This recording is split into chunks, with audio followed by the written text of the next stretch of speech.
मुस्तफ़ा सल्लल्लाहु अलैहि वसल्लम की ज़बान पर क़ुरआन के आसान होने का तज़किरा वगैरह वगैरह।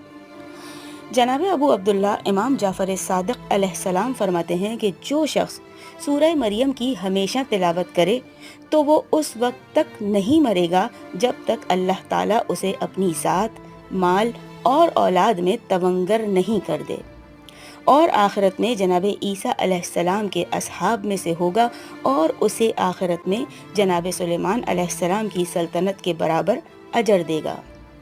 इमाम सादिक़ अलैहिस्सलाम फरमाते हैं कि जो सूरह मरियम को लिख कर और किसी तंग मुंह वाली शीशी में बंद करके रखे तो उसके घर में खैर व बरकत होगी।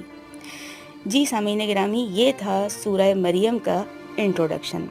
इंशाल्लाह कल से हम इस पर बाकायदा इसके तर्जुमे की वीडियो बनाऊंगी मैं। आप लोगों को वीडियो पसंद आए तो इनको लाइक कीजिएगा, शेयर कीजिएगा, कमेंट करके अपनी राय से आगाह ज़रूर